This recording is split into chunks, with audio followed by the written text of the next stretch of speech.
ইরানকে কঠোর হুঁশিয়ারি দিয়ে যুক্তরাষ্ট্রের প্রেসিডেন্ট ডোনাল্ড ট্রাম্প বলেছেন, তেহরানের সামনে এখন মাত্র দুটি পথ খোলা রয়েছে। হয় তাদের নতুন চুক্তিতে আসতে হবে, অন্যথায় ভয়াবহ পরিণতির মুখোমুখি হতে হবে।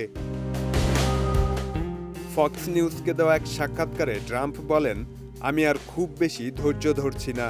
তারা চুক্তি করতে পারে, না হলে ধ্বংস হয়ে যাবে। যে কোনো বিবেকবান দেশ আলোচনায় বসতে চাইবে, তবে ইরান হয়তো ভিন্ন পথে যাচ্ছে। যুক্তরাষ্ট্র ইরানকে পারমাণবিক অস্ত্র অর্জন বা উন্নয়ন করতে দেবে না, কারণ তারা এটি ব্যবহার করবে। ইরানের সমৃদ্ধ ইউরেনিয়াম ধ্বংসস্তূপের নিচে পড়ে থাকার চেয়ে যুক্তরাষ্ট্রের হাতে থাকা ভালো।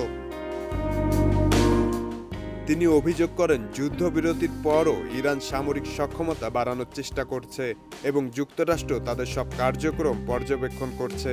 তারা যাই করছে আমরা জানি, আমরা একদিনেই সব শেষ করে দিতে পারি। এদিকে চীনের প্রেসিডেন্ট শি জিনপিংয়ের সঙ্গে বৈঠকের পর হোয়াইট হাউস জানায়, দুই নেতা একমত হয়েছেন যে ইরান কখনোই পারমাণবিক অস্ত্র অর্জন করতে পারবে না। একই সঙ্গে হরমুজ প্রণালী উন্মুক্ত রাখার প্রয়োজনীয়তা নিয়েও আলোচনা হয়। শব্দনীল, দেশ রূপান্তর।